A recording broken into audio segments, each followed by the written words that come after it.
Hi veggies! Today we are going to be critiquing some of my followers' art on Twitter again because a lot of people wanted for me to critique their art, so we are doing second part of the video of last week. If you want me to critique your art, then follow me on Twitter and don't forget to subscribe and like this video. Let's jump right into it.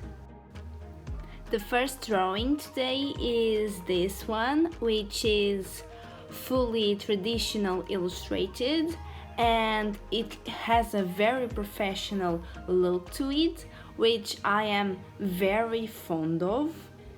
However, I'm not much in favor of how you used the values here. I like the colorful around the black and white. It looks, the contrast looks very nice and looks very beautiful, but I think you should have put darker places in the black and white beyond the cat. Like you should have put places darker, like shadows under the ice cream melting over the cone, like more black, because in the cat we have lots of black and in the ice cream and on the cone we don't see much of that. And I think that if you added this little thing that is very small but makes a big difference, your artwork, this artwork specifically, would improve a lot. This is the second illustration today. Personally, I think the character is very well made and I have absolutely no critiques on her. However, I do have some critiques on the environment around her.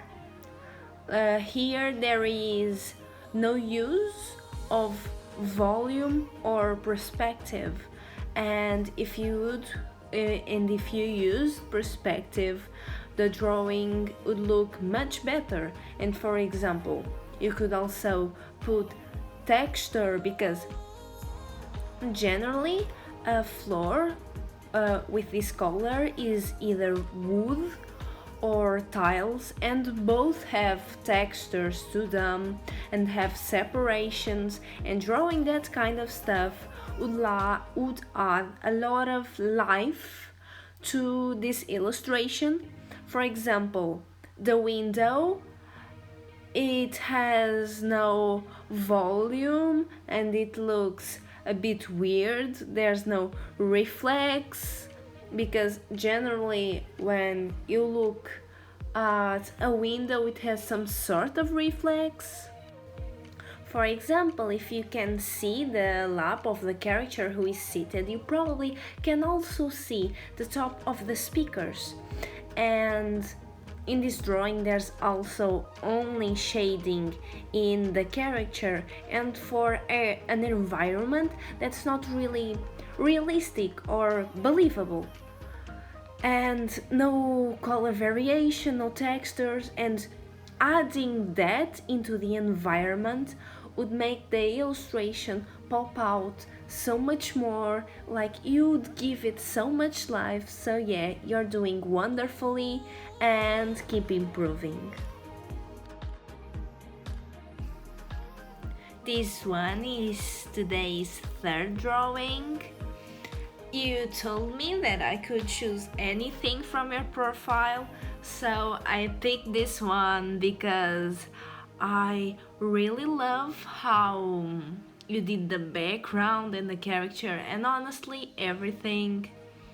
What I think it would improve a lot in this drawing would be more of a hard shading. Like you can see there is shading in her arms and in her dress and in her hair, but it's not very defining. Like it's a very soft kind of shading, which might be a stylistic choice, but I think that if you defined your light source more, the drawing would look absolutely gorgeous. And I also love how you did the background, like you did not only the big rectangle but also those little triangles, and I think that adds a lot to the composition and to the drawing, even though the character is not quite centered in the rectangle. If you had centered, I think it would look a bit better, but it also looks extremely good like this. Love you. This is today's fourth illustration. First off, I'm very fond of the composition, like how one character is bigger than the other. I think it adds a lot to it. However, I'm not very fond of the saturation in the background because I believe that's not the focus, right? The focus is the characters, and with that very, very saturated background, that's what our eyes will look at first, is that bright red, instead of the characters who are right in front of us and are the focus of this piece. I really like how you did the line work in the character with the skull face. However, I think you should, if that's a human skull, which I believe it is because that's what it looks like, I think you should study a bit more the human skull so it looks a bit more alike it. And now for the character who is right in front of us. The only thing I have to critique here is really the colors, because the blue and the green have very similar values. So for example, the eyes of the character don't pop up much. They look like, at first sight, they look like they are all the same. It's all the face and the eyes have no distinction.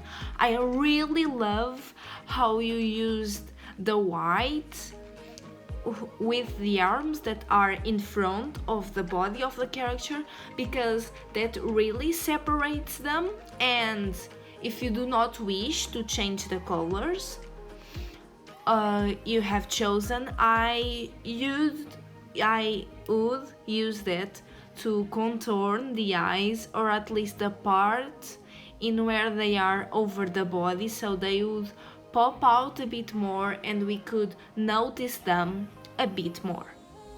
You're doing great.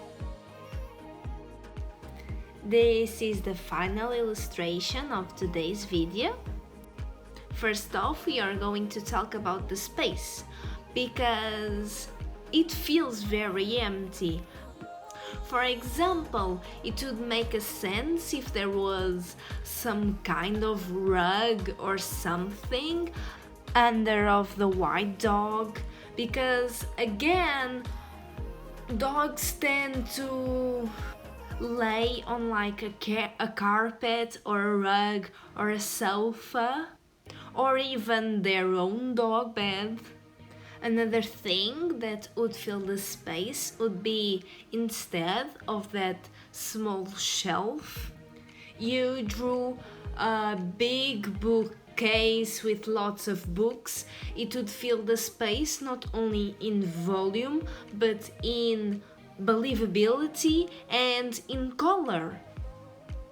Another thing you could do here would be to add more line variation to your lines, especially in the white dog, since it's where the lines are most noticeable, like spend a little more time on your line work and make it pop out more. So yeah, that's it. Thank you for watching until the end. If you like this video and you want to see more like this, please like and subscribe. If you want me to critique your art, you can always follow me on Twitter. I intend to do more stuff like this in the future. And don't forget to eat your vegetables.